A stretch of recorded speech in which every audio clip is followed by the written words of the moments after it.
আচ্ছা কাকা, আপনি এখানে কত টাকার পুঁজি আপনার? বাবা এই 100 পিস মাল 6,000 টাকা।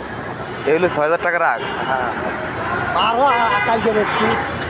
ও, কালকেও বিক্রি করছেন? তাহলে আপনার সব আগ বিক্রি করে পার ডে কত টাকা থাকে আপনার মজুরি? মনে করেন যে এই মালটা দিয়েছিলেন আপনার দুই মাল দেবে 2500 টাকা মালিকে নিবে। আপনি মালিক না? না, আমি তো ভাগ হিসেবে কাজ করতেছি। আমার বাড়ি হলো গাইবান্ধা, ওগুলো হলো এরা হলো পরিচিত।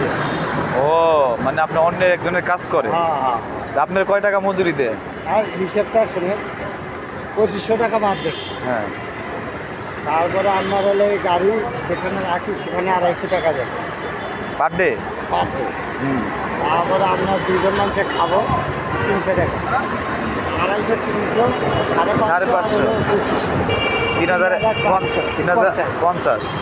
আর আপনার পকেটটা 5 সেকেন্ড ধরেন 200, তাহলে 3250। 3250 দিয়ে হয়তো 1500 টাকা লাভ হলো। 3 ভাগ হলো, মেশিনের 1 ভাগ, এই মালিকের মেশিন এর 1 ভাগ, ওর 1 ভাগ, 2 ভাগ, আমার 1 ভাগ। আরে বাবা, 1500 টাকা হলে 500 টাকা পাও। কয়টা দিয়ে কয়টা? আমি হলো এখন চলে যেতাম আগে বন্দরবাজার থেকে, ও লেট করতেছি। মানে আপনি কয়টা থেকে কয়টা? আমি সকালে ফজরে নামাজ পড়ে আইসে সাথে কাজ করে গাড়ি নিয়ে এটি লাগে দিই, হ্যাঁ। দিয়ে চলে যায় বাসায়। যা আপনি কি আবার আসবেন আজকে? আর শোনে যা হয়তো ঘুম পারে, একটা সময় উঠলাম, উঠে নামাজ পড়ে আসে আমি নামবো আজকে 10 টাকা বলবো। ও, আপনি দুপুরে লাঞ্চ করে আসবেন, তারপরে আপনার শিখছি বুঝতে পারছি। তো এদিকে আপনার কিছু মোটামুটি সংসার ফ্যামিলি আছে? মোটামুটি আল্লাহ চলে। এই কারণে পয়স্কার খাম নেই, আমি দুটো চলো খরচপাতি দিয়ে পারতাম না।